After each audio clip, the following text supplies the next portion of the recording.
야고보서 2장 1절로 13절까지 말씀. 좀 긴 말씀이지만 중간에 끊을 데가 없어요. 그래서 그냥 다 말씀이니까 우리 같이 한 절씩 교독하도록 하겠습니다. 제가 먼저 1절 말씀 봉독합니다.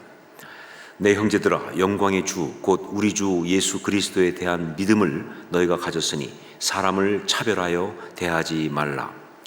만일 너희 회당에 금가락지를 끼고 아름다운 옷을 입은 사람이 들어오고 또 남루한 옷을 입은 가난한 사람이 들어올 때에 너희가 아름다운 옷을 입은 자를 눈여겨보고 말하되 여기 좋은 자리에 앉으소서 하고 또 가난한 자에게 말하되 너는 거기 서 있든지 내 발등상 아래에 앉으라 하면 너희끼리 서로 차별하며 악한 생각으로 판단하는 자가 되는 것이 아니냐. 내 사랑하는 형제들아, 들을지어다.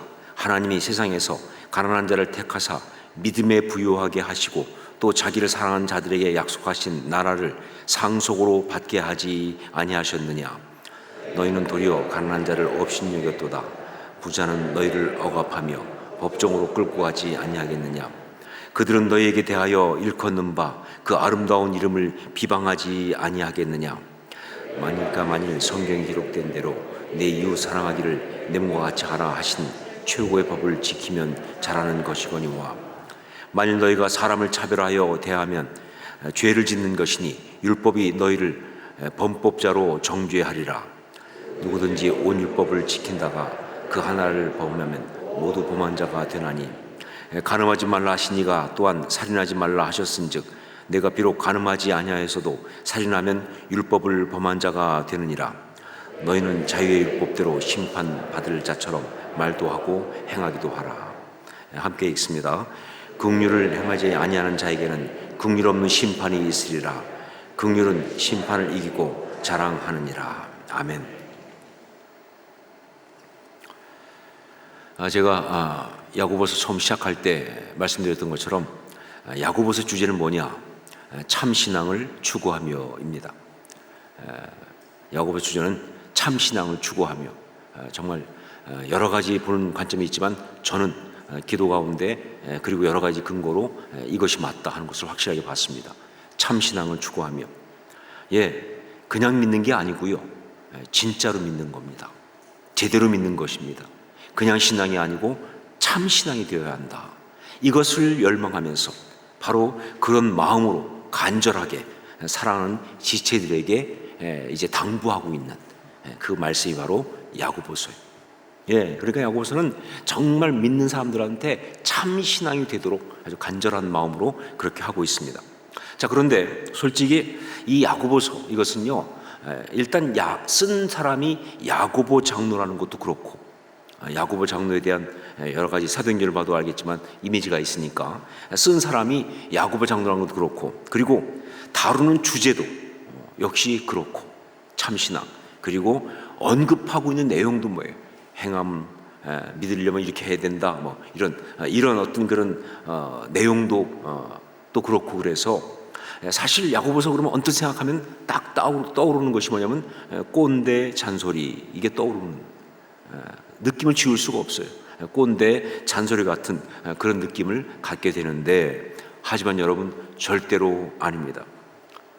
죄의 육신의 동생이었지만 그러나 그 인간적인 한계를 뛰어넘어서 진짜 신앙의 자리에 들어간 사람으로서 정말 그 삶 전체를 주님 앞에 온전히 올려드린, 그래서 그냥 적당히 상황에 따라 믿는 게 아니에요. 진짜 신앙이에요. 그러면서 정말 얼마나 열심히 기도했는지, 별명이 뭐예요? 낙타 무릎이 된 그러한 정말 참된 신앙의 어떤 그런 사람으로서 이 야고보 장로님이 성령 안에서 우리에게 주고 있는 이 말씀은요, 잔소리가 아니라 진리의 간곡한 조언이다. 그냥 잔소리가 아니라 진리의 간곡한 조언이고, 그러니까 우리가 꼭 들어야 될 말씀입니다. 무엇이 되기 위해서? 참신앙이 되기 위해서, 참신앙의 사람이 되기 위해서. 자, 그런데 그런 참신앙이 되기 위한 여러 가지 조언들을 쭉 하고 있는 가운데 오늘은 이제 또 다른 부분을 이야기하고 있는데, 지금까지는 뭐 여러 가지, 특히 지난번 시험을 이기는 게 참 신앙이다, 이런 쪽 얘기해 왔는데, 이제 오늘 다른 쪽으로 이야기를 전개하고 있습니다. 자, 그것이 무엇인지를 들어보도록 하겠습니다. 1절 말씀 함께 읽겠습니다. 같이 읽습니다. 내 형제들아, 영광의 주 곧 우리 주 예수 그리스도에 대한 믿음을 너희가 가졌으니 사람을 차별하여 대하지 말라. 내 형제들아, 이렇게 나가죠. 영광의 주 곧 우리 주 예수 그리스도에 대한 믿음을 너희가 가졌으니, 무슨 얘기예요? 너희가 참 신앙을 가진 사람이니까, 너희가 참 진짜 신앙을 가진 사람이니까, 그러니까 한 가지 중요한 것을 말한다. 한 가지 중요한 것을 당부한다. 그게 뭐냐? 사람을 차별하여 대하지 말라. 사람을 차별하여 대하지 말라. 자, 여기서 이 차별이라는 말, 이것은요 헬라어로 프로소폴렙시아란 말입니다. 프로소폴렙시아. 그런데 이 프로소폴렙시아란 말, 이 말은 몇 가지 뜻이 있지만 특히 여기에서 사용되고 있는 의미는 뭐냐? 바로 편견이라는 거예요. 편견. 이 편견이라는 게 뭡니까? 치우친 관점, 잘못된 관점, 그게 편견 아닙니까? 치우친 생각, 치우친 어떤 관점, 이 편견이라고요. 즉 볼견자를 봐도 알겠지만 이건 사실은 뭐예요?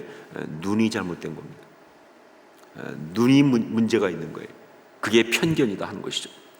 자, 그래서 바로 뒤이어서 하나의 예를 말하면서 잘못된 눈, 즉 신앙이 있다고 하지만 그러나 신앙의 사람이 가져야 될 그런 눈이 아닌, 사실은 신앙이 있음에도 불구하고 옛날 가졌던 그 눈과 똑같은 눈, 그런 변치 않는 세상적인 그런 눈에 대한 이야기를 지금 한 가지를 하고 있어요. 우리 2절부터 4절까지 말씀을 같이 읽도록 하겠습니다. 2절로 4절 같이 읽습니다. 만일 너희 회당에 금가락지를 끼고 아름다운 옷을 입은 사람이 들어오고 또 남루한 옷을 입은 가난한 사람이 들어올 때에 너희가 아름다운 옷을 입은 자를 눈여겨보고 말하되 여기 좋은 자리에 앉으소서 하고 또 가난한 자에게 말하되 너는 거기 서 있든지 내 발등상 아래 앉으라 하면 너희끼리 서로 차별하며 악한 생각으로 판단하는 자가 되는 것이 아니냐. 자, 너희 회당에, 즉 너희 공동체 가운데, 너희 신앙 공동체 가운데 이야기입니다. 근데 거기에 차별, 즉 악한 생각으로 판단하는 그런 일이 있다면 이게 말이 되냐 그 말이에요. 이게 하나님의 공동체인데, 이게 신앙 공동체인데 거기에 차별, 즉 악한 생각이라고 그랬어요. 악한 생각으로 판단하는 것, 그런 것이 있다면 이거 말이 되느냐 그런 거예요. 자, 그런데 그런 일이 있다고 한다면 그러면 그 일이 무엇 때문에 일어나는가 하는 얘기를 이 말씀 속에 보여주고 있어요. 바로 그것이 뭐냐? 거기에 어떤 사람이 들어왔을 때, 또 그렇지 못한 사람이 들어왔을 때, 여기 표현을 보니까 눈여겨보고 말하되, 눈여겨보고 말하되, 바로 이거예요. 어떻게 해서 그런 일이 일어나느냐라고 할 때 바로 눈이 잘못돼서 그렇다는 거예요. 그걸 바라보는 이 눈의 문제예요. 관점의 문제예요. 그것이 잘못된, 그 관점이 신앙적인 관점이 아닌 그런 관점이 있기 때문에 그게 문제가 되는 것이다 라고 지금 이야기를 하고 있는 거예요. 사실은요. 여러분, 우리가 예수 그리스도를 주로 고백하고 신앙이 되면 우리는 반드시 변해야 합니다. 예수를 믿었는데도 안 변했다, 이건 안 믿은 거예요. 뭐 변하는 정도라든가 강도라든가 좀 차이는 있을 수 있겠지만 여하튼 예수를 믿으면 뭐예요? 변해야 한다. 예수 믿기 전과 예수 믿은 후가 하나도 변한 것이 없다면 무엇이 잘못돼도 크게 잘못된 거예요. 자, 그런데 이 변한다는 것, 이것을 우리 외적인 모습으로 비유해서 말한다면, 자, 예수 믿고 나서 이 우리의 외적인 이 부분 중에서 어디가 가장 먼저 변해야 한다고 생각합니까? 예수 믿고 우리 외적인 모습 중에서 어디가 먼저 가장 변해야 한다고 생각하느냐 하는 거예요. 많은 경우 우리가 많이 들은 얘기는 입이 먼저 변해야 한다, 이렇게 말하죠. 입이, 예수 믿고 나서 입이 변해야 한다, 즉 그의 언어가 달라져야 한다. 당연히 맞습니다. 또 어떤 분은 예수 믿고 나면 지갑이 변해야 한다, 이런 사람도 있고요, 실질적으로. 근데 여러분, 입보다도 먼저 변해야 하는 것이 있습니다. 그것이 바로 뭐예요? 눈이에요. 이 눈에 의해서 입이 나오는 거니까. 이게 먼저 변해요. 눈이 먼저 변해야 되는 거예요. 예수 그리스도를 믿고 참 신앙이 되면 무엇보다 먼저 눈이 변해야 돼요. 이전의 세상을, 이전의 사람을, 이전의 인생을 바라봤던 그 눈이 아니라 이제는 뭐예요? 다른 눈으로 보기 시작해야 한다는 거예요. 다른 믿음의 어떤 눈, 그 시각으로 그 모든 것을 바라보아야 그게 진짜 그리스도인이라는 거예요. 제가 호산학교에 처음 와서 교육자들과 만나서 서로 인사도 하고 이야기하는 시간을 가졌습니다. 벌써 5년 전 이야기입니다. 시간 빨리 갔어요. 그때 이제 처음 왔으니까 서로 모르잖아요. 그래서 이제 만나서 우리 부목사님들하고 동역자니까 같이 이제 얘기하는데, 그때 한번 교육부하고 교육자들하고 만났어요. 그래서 같이 식사하면서 이제 이야기하는데, 그때 교육부 우리 목사님들 전사님들께 제가 교회 교육에 대한 저의 생각을 좀 이야기를 해줘야 될 상황이었어요. 그러니까 교회 교육은 어떻게 해야 되는 것이냐. 제가 담임 목사니까 이제 그런 비전을 얘기해줘야 거기에 함께 맞출 수가 있잖아요. 근데 그때 제가 얘기했던 말이 지금도 기억이 납니다. 저는 평소에 가지고 있던 저의 분명한 생각을 말했어요. 교회 교육은 성경에 대한 지식을 가르치는 그런 것이나 혹은 기독교 문화를 가르치는 것에서 그쳐서는 절대로 안 된다. 저도 주일학교 출신이지만 참 안타깝게도 성경 지식만 가르칠 때가 많아요. 혹은 기독교 문화를 가르치는 거예요. 근데 그거로만 끝이 나면 안 된다는 거예요. 왜냐하면요, 성경 지식 아무리 많이 배워도요, 기독교 문화에 아무리 익숙해도요, 그것으로 진정한 신앙의 사람이 되지 않으니까. 한국도 벌써 그렇지만 참 많은 아이들이 교회에서 주일학교 때 성장하고 그리고 대학 가면 떠납니다. 그냥 세상으로 가버려요. 참 많은 경우. 신앙, 어떤 성경 지식만 배우고 그리고 기독교 문화만 배워가지고는요, 절대로 진짜 신앙이 되지 못하고 그냥 떠나는 일이 벌어진다는 거예요. 그럼 뭐냐? 뭘 가르쳐야 되느냐? 그때 제가 얘기했던 것이 기독교 세계관, 그리고 성경적 인생관. 인생이 무엇인가? 성경적 인생관. 그 다음에 신앙적 가치관. 기독교 세계관, 성경적 인생관, 그리고 신앙적 가치관. 이걸 가르쳐야 한다. 즉 무슨 얘기예요? 즉 눈을 바꿔야 한다. 눈을 바꿔야 한다. 이 세상에 대한 관점, 세상이 어떤 것이냐에 대한 관점, 아름답고 성공적인 인생에 대한 그 관점, 어떤 인생이 성공적인 인생이냐 그 관점, 그리고 무엇이 정말 중요한 것인가 하는 그 가치에 대한 관점이 성경적으로 그리고 신앙적으로 돼야 그 사람이 진짜 신앙인 사람이에요. 그래야 그 사람이 진짜 신앙의 사람이다. 그래서 이것을 강조했습니다. 제가 얼마 전에 한번 외부 집회를 간 적이 있습니다. 코로나가 있기 전인데, 그때 서울 쪽에 있는 어떤 곳에 집회를 갔는데 여러 연합으로 모인 어떤 그 모임이었어요. 근데 거기서 제가 이제 내적 치유의 어떤 한 테마를 가지고 강의를 했습니다. 강의를 하고 나서 끝나고서 이제 나오는데 한 여자 성도님이 저한테 아주 꼭 상담을 했으면 좋겠다고 요청을 했다는 거예요. 그래서 제가 좀 아무래도 조심스럽고 제가 또 개인적으로 이렇게 상담을 이렇게 할 수 있는 어떤 그런 상황도 아니고 그래서 거절을 했어요. 특히 여자 성도님은 개인적으로 상담을 안 하는 게 좋겠습니다. 그런데 이분이 너무나 간절하게 요청하고 그래가지고 그래서 어쩔 수 없이 이제 그 개방된 장소에서 그래서 이제 이렇게 상담을 하게 됐어요. 그래서 만나서 이제 들어보니까 그분은 목사님 사모님이었습니다. 남편이 목사님인 사모님이셨어요. 그런데 그 남편 목사님과 아주 심각한 갈등을 갖고 있었어요. 굉장히 많은 문제를 갖고 있어요. 그런데 그 문제가 부부간에 뭐 성격이 안 맞아서 뭐 부부싸움이 많아서 혹은 어떤 그런 문제 때문에 오는 그런 단순한 것이 아니라 사실은 그 사모님이 그 목사님의 인격과 영적인 부분에 대한 굉장한 실망과 그리고 그 어떤 그런 그 상처를 받아서 그래서 온 그런 거예요. 그 사모님의 말에 의하면 자기 남편 목사님은 굉장히 어려운 환경에서 컸다고 그래요. 그런데 진짜 열심히 산 사람이라는 거예요. 그래서 아주 열심히 살아서 성공적으로 나름 살아온 신앙생활도 그렇게 시작한 사람. 모태신앙은 아니지만 어려운 환경 속에서 정말 신앙생활도 열심히 해가지고 하고, 그 다음에 신학교도 그렇게 갔고, 그게 목사가 되고, 그래서 교회도 그렇게 개척하고, 그리고 이제 사역도 하고 있는데, 문제는 뭐냐? 이 내면의 상처가 너무 많아서, 인격적인 어떤 그런 문제가 많아서, 그래서 밖에서는 그냥 그런 대로 잘하고 계시다는 거예요. 설교도 잘하고 그다음에 목회도 하고. 그런데 안에서 가까운 사람들한테 너무 상처를 주는, 특히 자기는 말할 것도 없고, 자기는 정말 말할 것도 없고, 아이들한테도 너무 상처를 주는데 견딜 수가 없다는 거예요. 정말 어떻게 감당이 안 된다는 거예요. 이거 어떻게 해야 되느냐?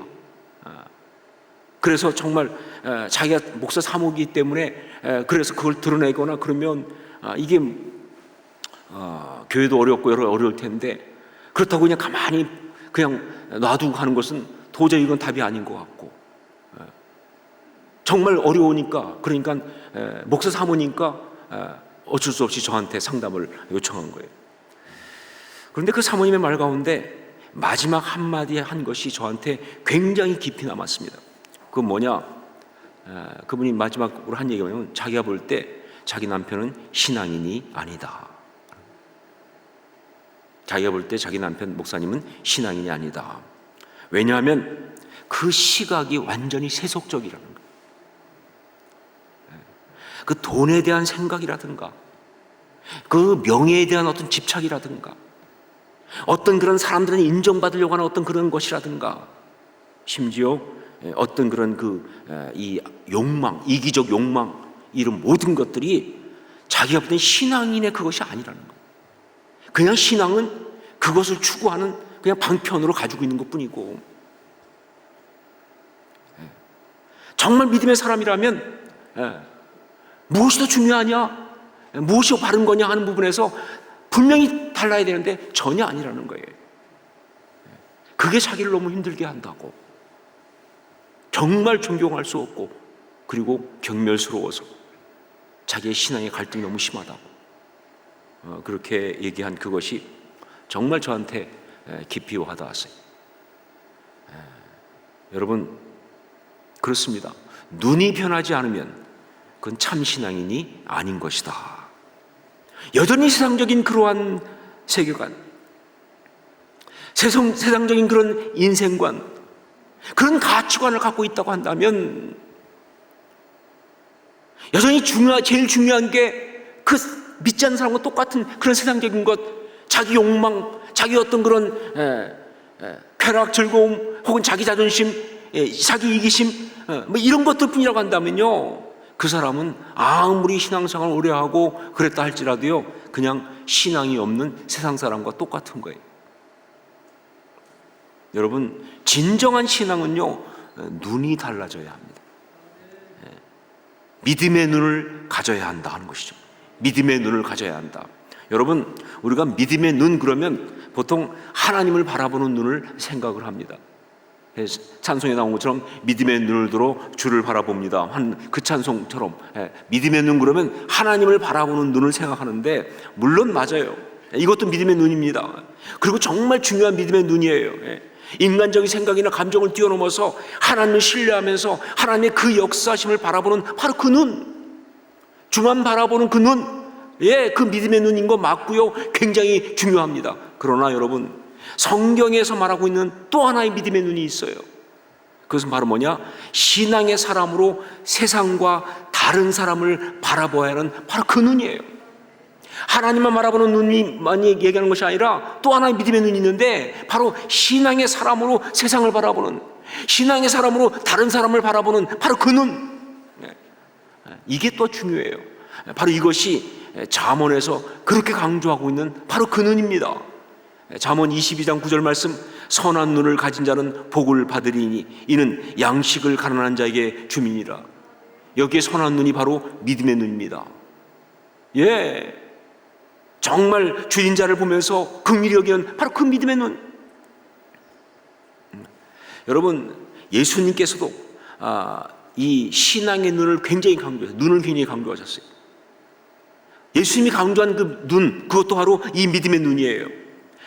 마태복음 7장 3절 5절 말씀, 어찌하여 형제의 눈 속에 있는 티는 보고 내 눈 속에 있는 들보는 깨닫지 못하느냐. 보라, 내 눈 속에 들보가 있는데 어찌하여 형제에게 말하기를 나로 내 눈 속에 있는 티를 빼게 하려 하겠느냐. 외식하는 자여, 먼저 내 눈 속에서 들보를 빼어라. 그 후에야 밝히 보고 형제의 눈 속에서 티를 빼리라. 뭘 말하고 있습니까? 지금 예수님께서 뭘 말하고 있습니까? 왜 갑자기 눈 속에 티와 들보가 등장합니까? 예, 이건 어떻게 봐도 편견이죠. 이것은 정말 왜곡된 시각을 말하는 겁니다. 자기 어떤 아집과 오만을 말하는 겁니다. 세속적인 욕망을 갖다가 가지고 있는 그 관점을 말하는 거예요. 바로 그 눈 이야기예요. 바리새인들이 말이죠, 다른 사람 보고 나서 너 잘못됐어, 너 그렇게 살면 안 돼 라고 하지만 그렇게 말하고 있는 그 바리새인들, 어떤 그런 사람들의 어떤 눈 속에는 사실은 그 사람보다 훨씬 더 강한 자기 교만이, 자기 어떤 그런 아집이, 자기 의의가 들어가 있단 말이죠. 들보가 들어가 있는 거예요. 그게요. 이것이 바로 문제다. 여러분, 예수님은 바로 그 이야기를 하고 있습니다. 믿음의 눈. 여러분, 우리가 정말 참 신앙의 사람이 되려면요, 참된 믿음의 눈을 가져야 합니다. 신앙이라고 하면서 그 눈이 여전히 세속적이고 여전히 세상적이고 인간적이고 그렇다고 한다면요, 그 사람 절대 참 신앙의 사람 아니다 하는 거예요. 예수님의 말씀대로 뭐예요? 외식하는 자일 뿐이다. 외식하는 자요. 외식하는 자일 뿐이다. 자, 그렇다고 한다면 어떤 것이 믿음의 눈인가? 어떻게 해야 우리가 믿음의 눈을 가질 수 있는가? 야고보 장로님은요, 오늘 말씀을 통해서 두 가지를 이야기하고 있습니다. 첫 번째가 뭐냐? 하나님의 마음을 품고 바라보는 눈이다. 어떤 것이 믿음의 눈인가? 바로 하나님의 마음을 품고 바라보는 눈, 그게 바로 믿음의 눈이다 하는 것이죠. 우리 5절 말씀을 같이 읽도록 하겠습니다. 5절 같이 읽습니다. 내 사랑하는 형제들아, 들을지어다. 하나님이 세상에서 가난한 자를 택하사 믿음에 부유하게 하시고 또 자기를 사랑하는 자들에게 약속하신 나라를 상속으로 받게 하지 아니하셨느냐. 참된 신앙의 사람은요, 참된 신앙인의 눈은요, 반드시 하나님의 마음을 품고 그 마음으로 바라보는 바로 그런 눈이어야 한다는 거예요. 하나님의 마음을 품고 그 마음으로 바라보는 그 눈이, 그게 바로 참된 신앙의 눈이다. 그가 진정 하나님의 자녀라고 한다면요, 예, 하나님 마음을 품고 봐야 돼요. 자기 생각이 아니고 자기 관점이 아니고 하나님 마음을 품고 그 마음으로 세상을 바라보고 다른 영혼을 바라보고, 그래야 그게 진짜 뭐예요? 참된 믿음의 눈이 되는 것이다 하는 것이죠. 여러분, 이게 얼마나 중요하냐면요, 구약의 선지서 가운데 아주 굉장히 다른 선지서하고는 정말 구별되는 독특한 선지서가 하나 있습니다. 그게 바로 요나서예요. 다른 선지서들은요, 거기에 하나님께서 그 선지자들한테 계시를 주시고 말씀을 주셔가지고 예언을 주셔서 그 말씀을 선지자들이 백성들한테 예언하는 그 내용으로 꽉 차 있지 않습니까?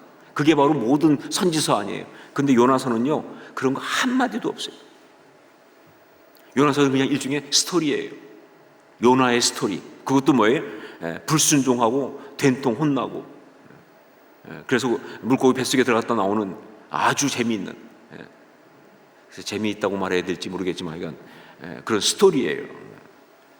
자, 그런데 여러분, 요나서에는요, 그렇게 어떤 예언의 메시지, 하나님의 마음을, 하나님의 뜻을 알리는 어떤 그런 예언의 메시지가 하나도 안 나오지만, 사실은요, 다른 모든 선지서에 나오는 그 많은 예언들을 다 합해도 감당할 수 없을 만큼 중요한 메시지가 딱 한 가지가 나와요.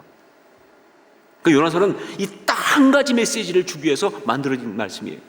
다른 것은 뭐 메시지가 굉장히 많지만 그 모든 것보다도 더 중요한 강력한 메시지에 딱 한 가지를 주려고 만든 것이 바로 그게 요나서예요.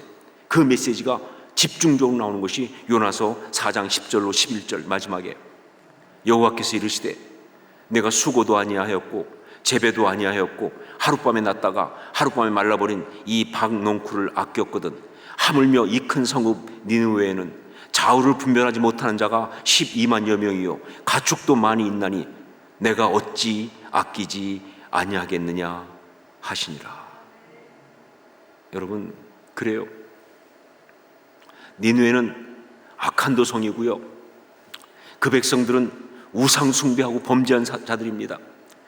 그렇기 때문에 특히 이스라엘의 입장에서 보면요, 정말 그 니느웨로부터 고통을 많이 겪었기 때문에 그래서 그 백성은 반드시 망해야 한다.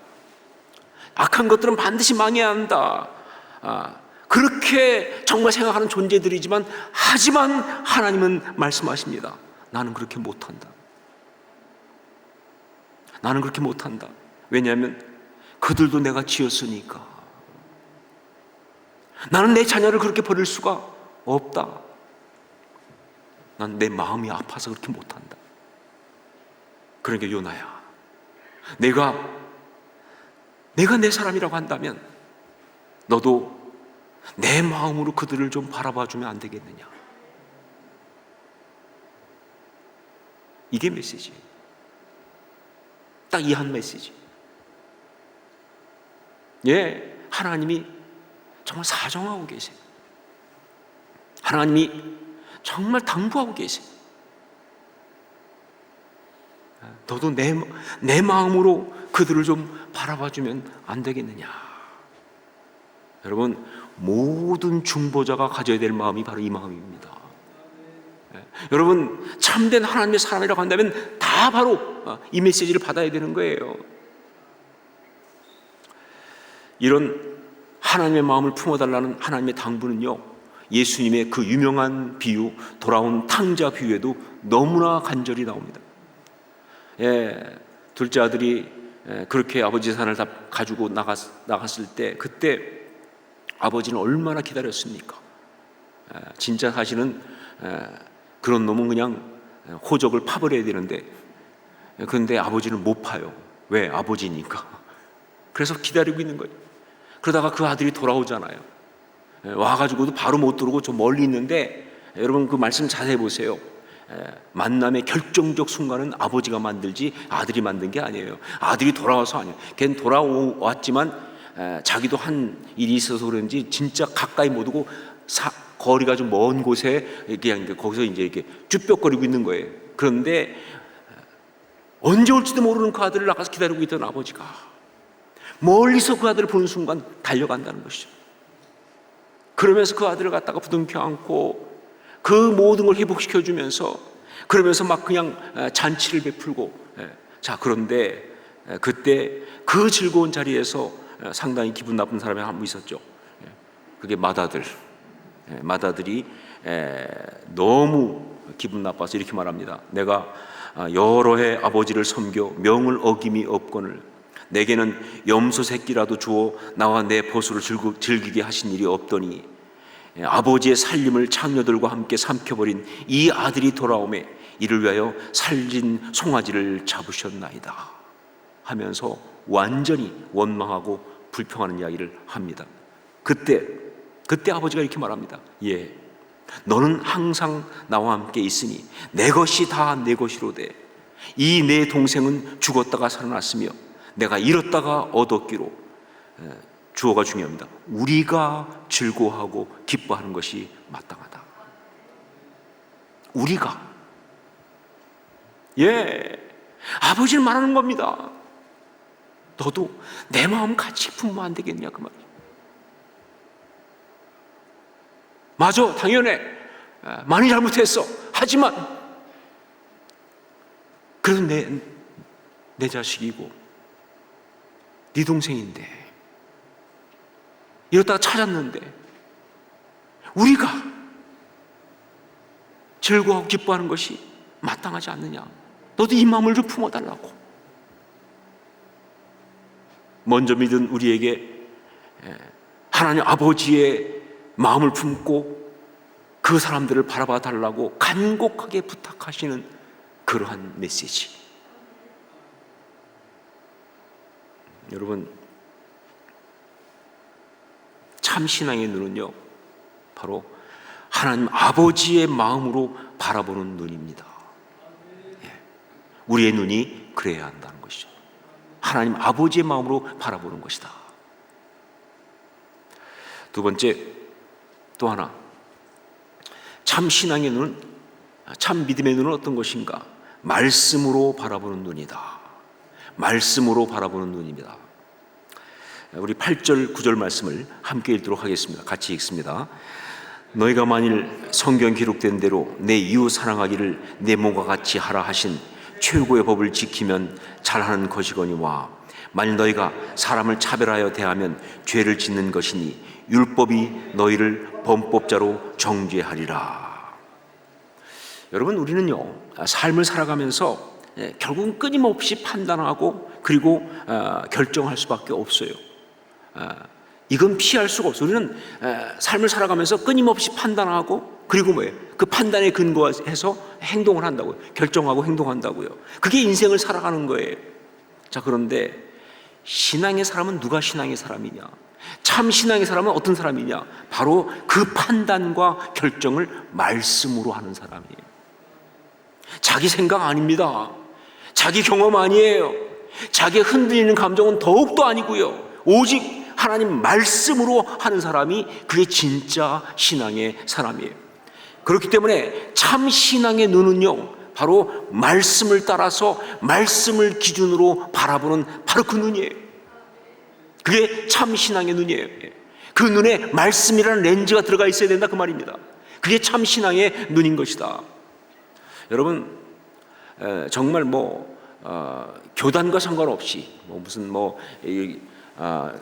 개혁주의 교단이라든가 무슨 정통 장로 교단이라든가 혹은 캐리스메릭한 쪽이라든가 은사 중심 교단이라든가 하기 상관없이 모든 교회가 인정하고 추구하는 게 바로 뭐예요? 말씀 중심의 신앙 아닙니까? 이거는요, 예외가 없어요. 우리의 신앙의 절대적 가치예요. 우리 신앙이 정말 중요한 모습이에요. 여러분, 기독교가 지난 2000년 동안 변질되지 않고 무너지지 않고 이렇게 아름답게 지켜왔다고 한다면 그 이유, 근거가 바로 뭐냐? 그 어떤 결정적 이유가 뭐냐? 말씀 때문이에요. 말씀이 없었으면요, 벌써 이상한 교회 됐을 거예요. 그렇죠? 얼마나 이단들이 많았어요.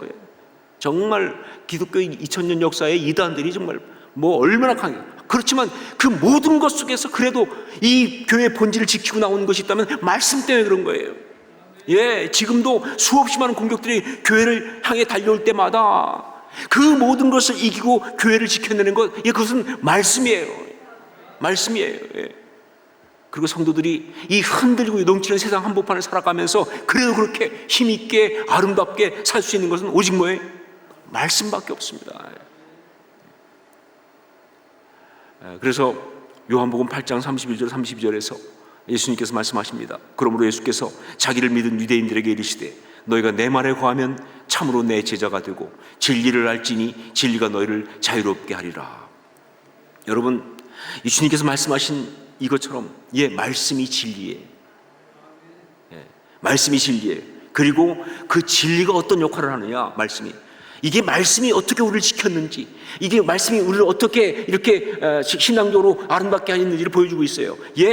바로 진리를 알지니 진리가 너희를 자유롭게 하리라. 무슨 얘기예요? 그 말씀이 진리인데 그 진리가 우리를 편견과 속박에서 벗어나게 한다는 거예요. 여러분, 유대인들에게 한 얘기잖아요. 그래서요, 유대인들에게 나름 열심히 신앙생활했는데 편견이 갖고 있는 사람, 그게 사실은 자기를 묻고 있는 거예요. 여러분, 편견이 누구를 제일 많이 묻고 있냐? 자기를 묻고 있는 거예요. 편견을 가진 사람이 제일 불행해. 그래서 세상에 제일 편견 있는 사람들이 다 못마땅하잖아요. 그러니까 제일 불행해. 자기가 못마땅한 것들이 많아가지고. 사실은 거기에 자기가 잡혀 있는 거예요. 그게 주님 말씀하신 거예요. 너희가 내 말을 거하면 참으로 내 제자가 되고 진리를 알지니 진리가 너희를 뭐예요? 자유롭게 하리라. 그 편견과 그 속박에서 풀어낸다는 것이죠. 이게 제자도 아닙니까? 이게 바로 신앙의 핵심이에요. 그러니까 정말 진짜 참 신앙의 눈은 어떤 눈이냐? 말씀으로 보는 눈이에요. 자기의 어떤 그런 경험치가 아니에요. 자기가 갖고 있는 자기 나름대로 어떤 그런 논리가 아니에요. 자기 생각이 아닙니다. 말씀으로 보는 거예요. 말씀이 기준이 되는 거예요. 자, 그런데 이렇게 말씀을 따라 보는 것이 참 신앙의 눈이라고 했는데, 여기에는 우리가 정말 이 말씀으로 보는 데 있어서 두 가지를 반드시 명심해야 한다 하는 것을 오늘 말씀에 또 얘기하고 있어요. 이게 좀 제가 볼 때 이건 맞아요. 잔소리 맞아요. 그냥 말씀으로 하면 된다고 끝나는데 불안해. 이것들이 말씀으로 잘할 수 있을까? 잔소리의 특징이 뭐예요? 불안하다 아닙니까? 그래서 뭐예요? 한 번 더 말한다. 그렇죠? 덧붙여 말한다. 이게 잔소리잖아요. 맞아요. 잔소리 말이에요. 꼰대 잔소리 스타일이긴 하지만 그러나 정말 괴로운 잔소리가 아니라 정말 필요한 잔소리예요. 말씀을 가지고 보되 첫 번째로 말씀 전체를 따라야 한다. 말씀 전체를 따라야 한다.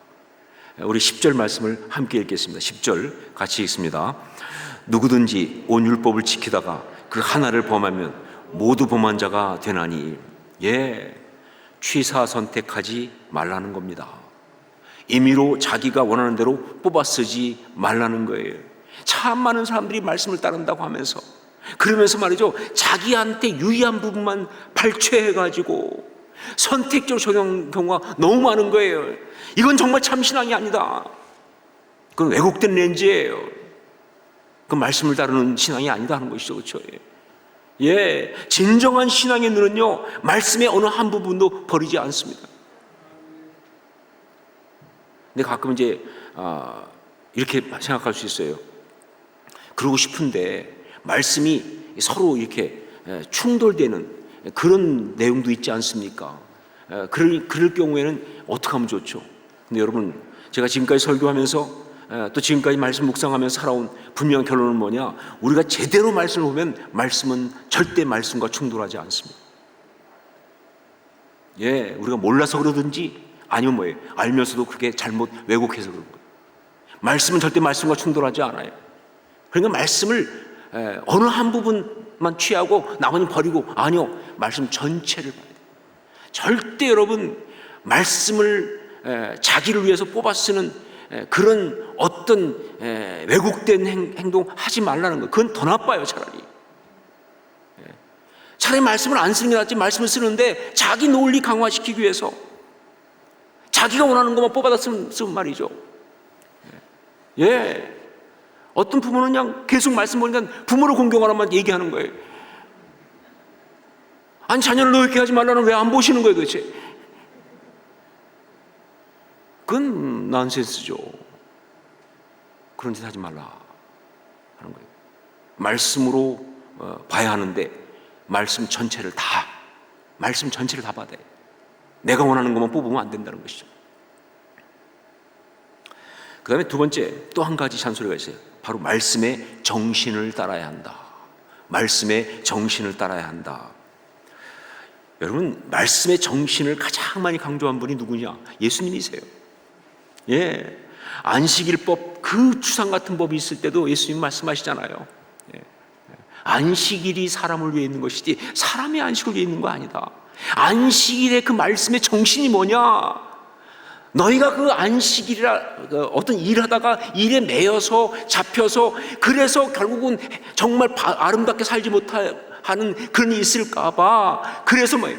반드시 일을 다 놓고 쉬면서 너희 하나님의 형상을 아름답게 지켜나가기 위해서 주신 거 아니냐 그 말이에요. 안식일이 사람을 위해 있는 것이지 사람이 안식을 위해 있는 거 아니지 않냐. 안식일을 기억하여 거룩히 있게 하는 그 말씀의 정신이 뭐냐는 거예요. 그래서 예수님은 안식일날 아픈 사람 고쳐주시잖아요. 안식일에 생명 구해야지. 그 법 지키는 것 때문에 생명을 구하지 못하면 하나님의 이 모든 말씀이 왜 주어졌는데? 생명 살리려고 주어진 건데. 예수님은요, 누구보다 말씀의 정신에 투철했던 분이에요. 그게 예수님의 메시지였어요.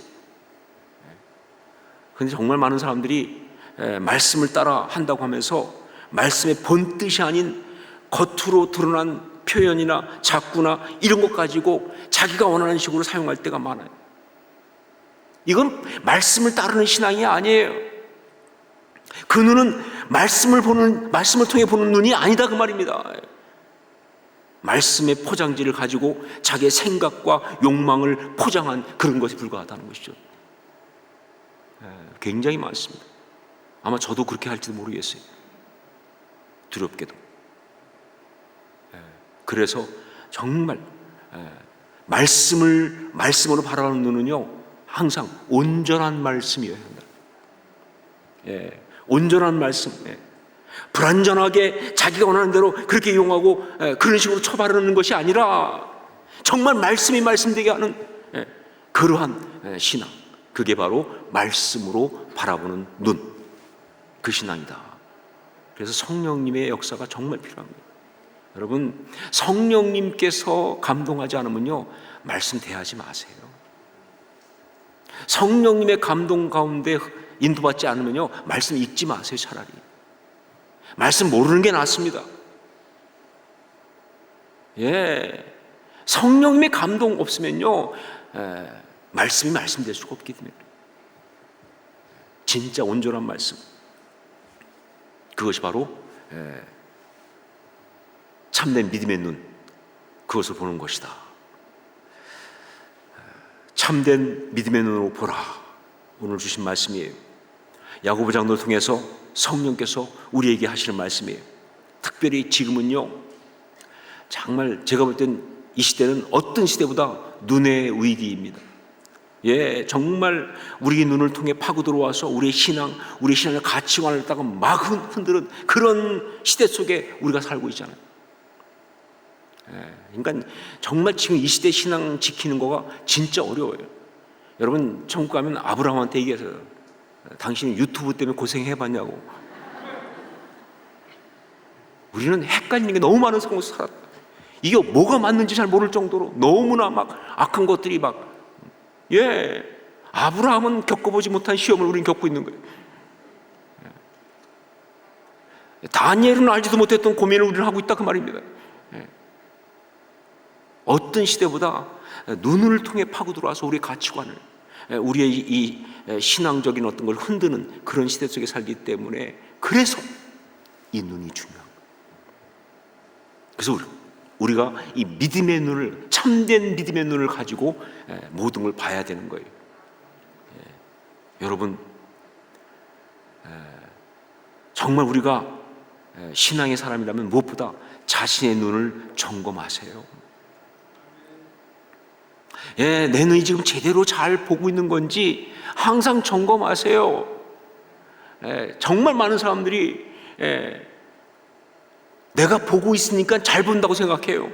내가 보고 있으니까 그게 사실이라고 생각해요. 근데 여러분, 그 모든 그런 환각들이 그래서 나타나는 거 아니에요? 아니요, 내가 보고 있다고 해서 그게 맞는 게 아닐 수 있어요. 이 눈이 잘못될 수 있어요. 눈을 점검하세요. 여러분, 눈을 점검하세요. 그리고 이 눈이 잘못되어 있으면 교정하세요. 나도 모르게 자꾸 돈을 원해. 나도 모르게 자꾸 세상의 욕망을 원해. 나도 모르게 자꾸 인정받고 싶어, 사람들한테. 나도 모르게 내 어떤 의의를 추구하고 싶어.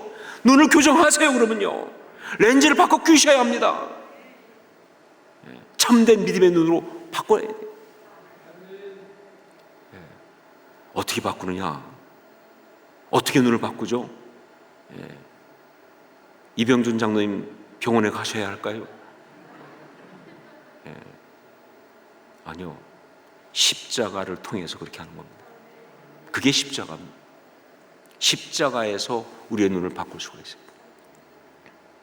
예수의 그 십자가의 능력, 그 십자가의 어떤 그런 피복음 앞에서 이 눈이 바뀌는 거예요. 정말 그러한 기가 막힌 역사가 우리 모두에게 있을 수 있기를 주의 이름으로 축원합니다.